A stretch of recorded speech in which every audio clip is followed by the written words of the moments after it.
That was SWV Rain. So on May 2nd, 1967, in the state of California, over 24 armed black men, the Black Panthers, walked into the state capitol in Sacramento, California. And the state assembly was in session. They walked in, and they were immediately ushered out. They were ordered out by the Speaker of the House. They weren't shot at. They weren't jumped on. They weren't brutalized. They were walked out of the State House. And they were walked out because, believe it or not, California at that time was one of the first and only open carry states. You could just walk around with a gun. So that was May 2nd, 1967. On July 28th of that same year, 1967, Ronald Reagan, everybody remembers him. He was the governor of California when he became a Republican president in the 80s. He also is the second coming of Jesus to a lot of Republicans. That man right there, who at the time was governor, he signed a law into place that was written by the NRA in conjunction with other assembly members in California.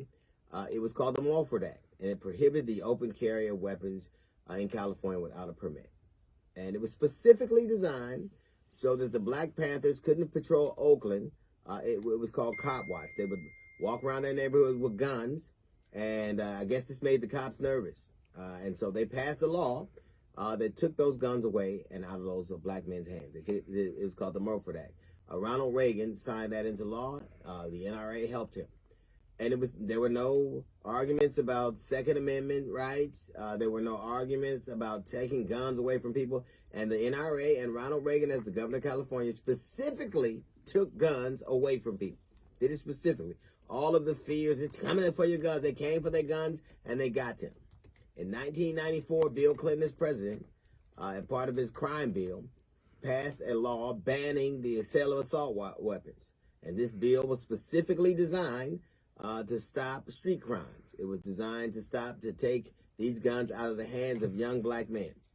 So when America did not want the hands and guns of the guns in the hands of young black men, they didn't want those guns to be used on America's streets, they banned those weapons. But now, America, those guns are in young white hands. And those guns are being used in our schools, in our churches, in our synagogues, in our malls, in our parks. And they're reticent to take those guns out of their hands.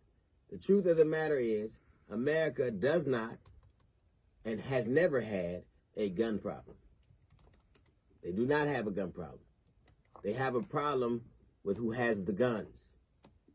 That's a little note from the GED section. We got the jazz report coming up in 15 minutes. It's the DL Hughley Show.